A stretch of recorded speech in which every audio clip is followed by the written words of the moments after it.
अध्याय 31 राजभाषा। अनुच्छेद 343 से 351।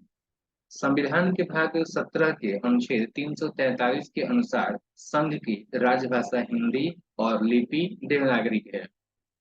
भारतीय संविधान के अनुच्छेद 344 में राष्ट्रपति को राजभाषा से संबंधित कुछ विषयों में सलाह देने के लिए एक आयोग की नियुक्ति का प्रावधान है। राष्ट्रपति ने इस अधिकार का प्रयोग करते हुए 1955 में श्री डीजी खरे की अध्यक्षता में प्रथम राजभाषा आयोग का गठन किया। इस आयोग ने 1956 में अपना प्रतिवेदन दिया। संविधान की 8वीं अनुसूची के अनुसार निम्नलिखित भाषाओं को राजभाषा के रूप में मान्यता प्राप्त है, जो इस प्रकार है: असमिया, बांग्ला, गुजराती, हिंदी, कन्नड़, काश्मीरी, मलयालम, मराठी, उड़िया, पंजाबी, संस्कृत, सिंधी, तमिल, तेलुगु, उर्दू, कोंकणी, मणिपुरी, नेपाली, मैथिली, संथाली, डोगरी, बोडो। 1967 ईस्वी में संविधान के 21वें संशोधन के द्वारा सिंधी को 8वीं अनुसूची में जोड़ा गया।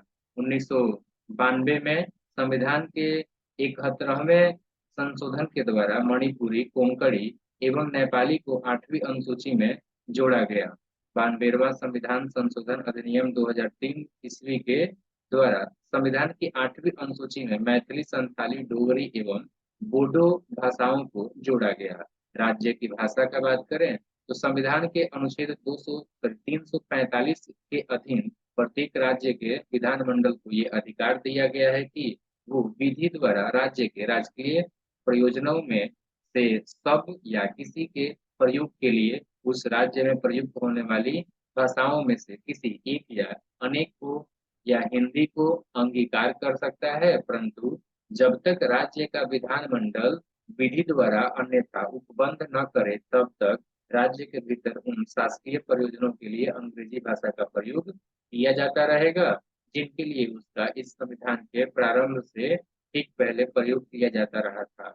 इस उपबंध के अंतर्गत अधिकांश राज्यों ने मुख्य क्षेत्रीय भाषा को अपनी राजभाषा के रूप में अंगीकार किया।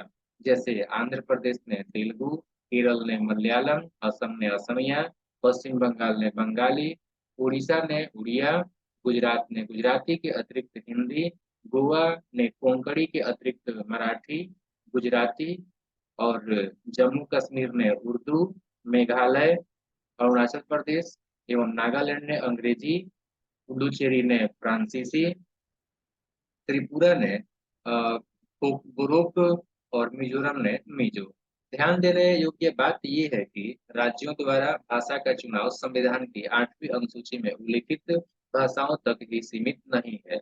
राज्यों के परस्पर संबंधों में तथा राज्यों के परस्पर संबंधों में संघ की राजभाषा को ही प्राधिकृत भाषा माना जाएगा, परंतु यदि दो या अधिक राज्य ये करार करते हैं कि उन राज्यों के लिए उस भाषा का प्रयोग किया जा सकेगा। अनुच्छेद ये 346 में है। उच्चतम और उच्च न्यायालयों तथा विधान मंडलों की भाषा।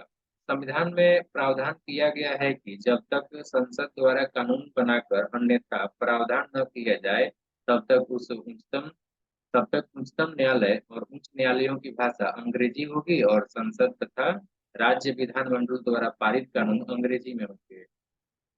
संविधान के अधीन किसी भाषा को राष्ट्रीय भाषा के रूप में नहीं अपनाया गया है। इसके अधीन हिंदी को केवल राजभाषा के रूप में रखा गया है, अर्थात भारत की कोई राष्ट्रीय भाषा नहीं है।